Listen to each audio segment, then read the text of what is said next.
kulanti wacan daawadayaal halkan waa bartani YouTube-ka ee halbeega wararka waxaad ku soo dhawaataan warar degdeg ah faahfaahinno ka soo baxaya qarax goor dhaweed ka dhacay magaalada Beledweyne ee gobolka Hiiraan iyo hay'adda nabad sugidda iyo sirdoonka qaranka Soomaaliya ee soo sheegtay inay la wareegtay guryo ay ku sugnaayeen dagaalamayaal ka tirsan Al-Shabaab iyo hubkooda oo la qabtay.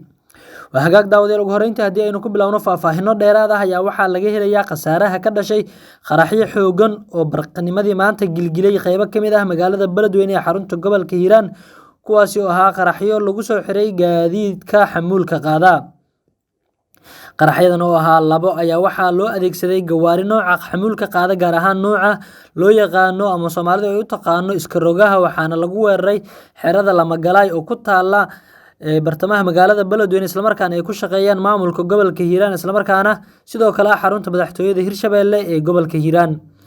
wararka hordhaca ah ee laga helayo qaraxaasi ayaa waxa ay sheegayaan in dhimashada ay gaarayso ilaa 10 ruux oo isugu jira mas'uuliyiin askar dawladeed iyo sidoo kale dad shacab ah.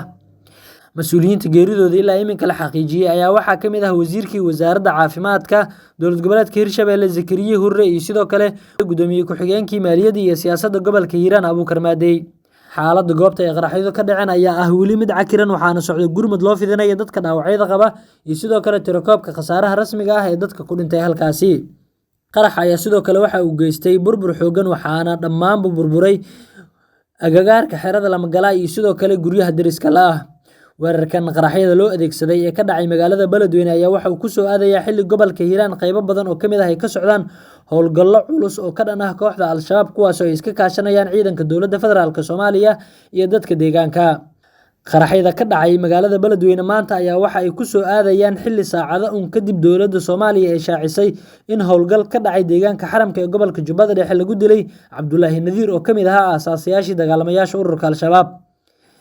dowladda Soomaaliya oo war ka soo saartay dilka Cabdullaahi Nadiir ayaa waxa ay sheegtay in uu ahaa mid loogu argudayay taliyihii ciidanka booliska gobolka Banaadir General Farxaan Qaroole kaasoo jimcihii ka soo gudubnay ku geeriyooday qarax ka dhacay deegaanka Basra. dagaalamayaasha ururka Al-Shabaab ayaa durbadiiba sheegtay mas'uuliyadda qaraxyadan ka dhacay magaalada Beledweyne waxaana ay sheegeen inay ku dileen mas'uuliyiin sare oo ka tirsan dowladda Soomaaliya iyo dowlad goboleedka Hirshabelle. khasaaraha rasmiga ah ee weerarkaasi ilaa iminka si dhab ah looma tiro koobin waxaana jira dhaawacyo culus oo soo gaaray qaar ka mid ah dadkii halkaa ku sugnaa waxaana dhici karta in tirada dhimashada ay isbedesho. wixii warar ah ee ka soo kordha qaraxyada barqanimadii maanta gilgilay qaybo ka mid ah magaalada Beledweyne waxaanu idinkugu soo gudbin doonaa wararkeena iyo sidoo kale barnaamij wareedyadeena xiga. waa hagaag daawadayaal markana haddii aynu eegno hay'adda sirdoonka iyo nabad sugidda Soomaaliya ayaa waxa ay sheegtay in shabakad ka tirsan Al-Shabaab iyo hub lagu qabtay magaalada Muqdisho. gudoomiyaha maamulka gobolka Banaadir Yuusuf Xuseen Jimcaale Madaale oo shir jaraa'id u qabtay warbaahinta ayaa waxa uu ka warbixiyay howlgal culus oo ay ciidamada nabad sugidda Soomaaliya ka sameeyeen qaybo ka mid ah magaalada Muqdisho. gudoomiye Madaale ayaa waxa uu shaaciyay in howlgalkan lagu soo qabtay shabakad isku xiran oo ka tirsan kooxda Al-Shabaab waxa uuna sheegay in iminka la soo xiray loona gudbinayo maxkamadda awoodda u leh inay qaado dacwadooda. duqa magaalada Muqdisho ayaa waxa uu sheegay in xubnaha shabaab ka tirsan ee la soo qabtay ay saldhigyo ka dhigteen guryo ku yaala magaalada Muqdisho ee caasimadda dalka kuwaasi oo ay kireysteen sida hadalka u dhigay. ciidamada ammaanka maalmahan waxa ay wadeen howlgallo ay ku sugayeen amniga caasimadda iyo daafaha magaalada. hay'adaha amniga howlahaas intii ay ku jireen waxa ay la kulmeen meelo badan oo argixisadu ay ka dhigteen saldhigyo ay gabaad ka dhigtaan oo gudaha magaalada Muqdisho ah ayuu yiri gudoomiyaha gobolka Banaadir. sidoo kale waxa uu tilmaamay in ay gacanta ku soo dhigeen ciidamada amniga hub fara badan iyo goob caafimaad oo ay yaaleen agab ay u adeegsanayeen inay ku daaweeyaan xubnaha dagaalamayaasha Al-Shabaab ka tirsan ee dhaawacma. ciidamada nabad sugiddu howlgallo ay sameeyeen isbuucii la soo dhaafay waxa ay qabteen ilaa dhowr guri oo ay deegaan ahaan u kireysnaayeen rag ka tirsan Al-Shabaab meelaha qaarna waxa ay ka dhigteen isbitaallo ay ku daaweeyaan dhaawacyadooda. marka waxaa la soo qabtay hub noocyadiisa kala duwan daawooyin iyo qalab caafimaad ayuu raaciyay gudoomiye Madaale. ugu dambeyntii gudoomiyaha gobolka Banaadir ayaa waxa uu hoosta ka xariiqay in dowladda Soomaaliya ay la wareegtay ilaa 5 guri oo lagu soo qabtay raggaasi isagoo sidoo kale uga digay shacabka ku dhaqan magaalada caasimadda ee Muqdisho inay guryahooda ka kireeyaan dad aysan aqoon u lahayn isla markaana aysan geynin hanaanka diiwaangelinta ama maamulka iyo saldhigga degmadaasi.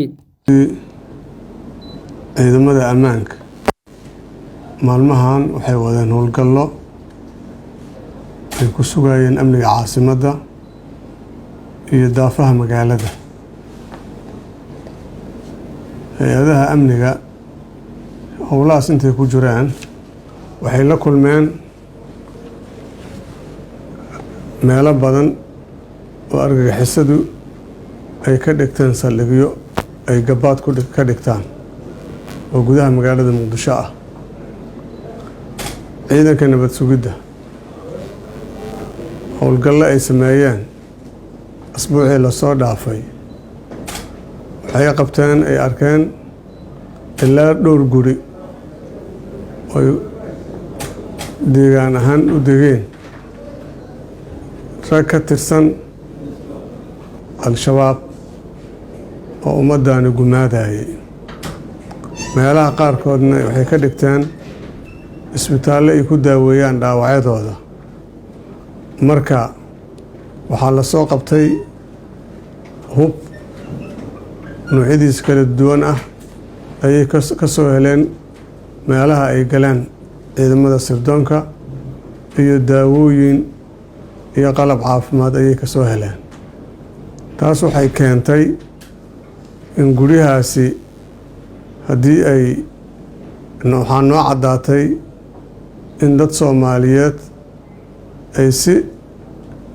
aysan ama ogaal ama ogaal darro ama ayagu labadaba mid ay doontaan naqatee inay guryahaasi nimankaasi ay deganaayeen. nimankaas arxanlaawayaasha ah oo dagaalada uga socdaan gobollada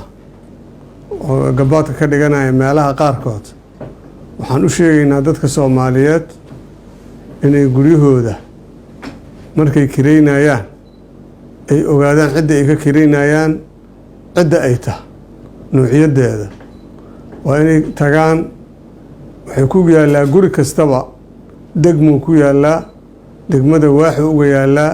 waaxda laanu uga yaallaa,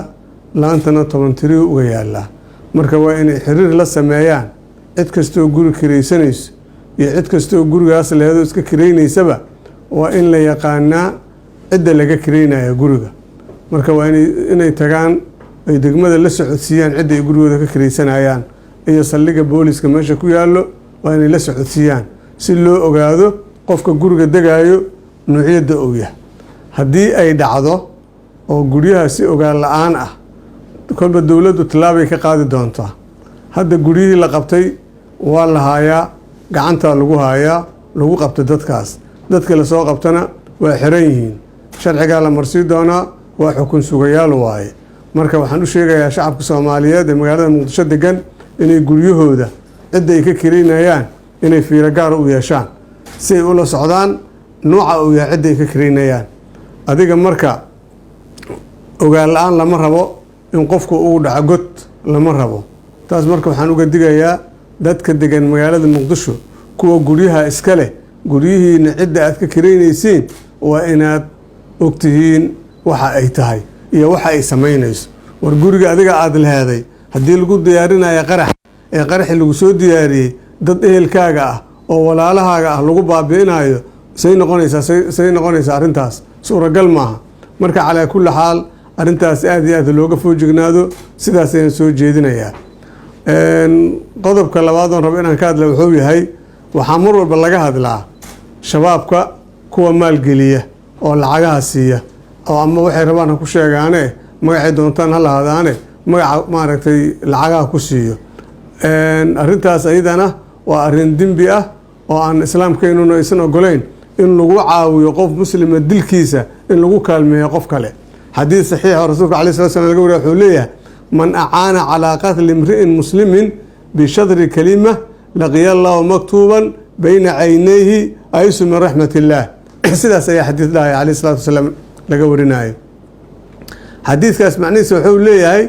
qofka ku kaalmeeya qof muslim ah ee walaalkiisa dilkiisa kelmad barkeedba allaha ka dhigee, waxaa wejiga looga qoraa labada indhood intuu dhex leh, mid naxariista ilaahay mid ka quusta waaya looga qoraa labada indhood intuu dhex leh. marka ka waran haddaad xoog ama xeelad ama xoolo aad ku kaalmaysa ka waran, ama aad xog siisay, waxa waaye nasiib darro waaye, qaybaad ka qaadatay dadka muslim, dadka dilkooda aad qayb ka qaadato. marka walaalayla waxaan leenahay, ha ku fududaanina kaalmaynta. cabsi kasta hadday kuu geynayso waxaa lagu qaatay intii xoolahaaga ama xeeladaada ama xoogaaga ama gacantaada cid muslima aad ku dili laheeday, adiga inaad dhimataa kuu roon, saasaa dhaanto. marka calaa kulli xaal adoo isleh ama uu shabaab wax kuu geystaa adigu ummad kale waxu geysanin calaa kulli xaal shabaabku waa dadka aaminsan qof masaajid ku jiro salaad dukanayo inuu murtadiyo la dilaayo qof masaajidka soo baxa in la dilo rasuulkan wuxuu yiri calayhi salaatu wasalaam iimaanka uga markhaati noqda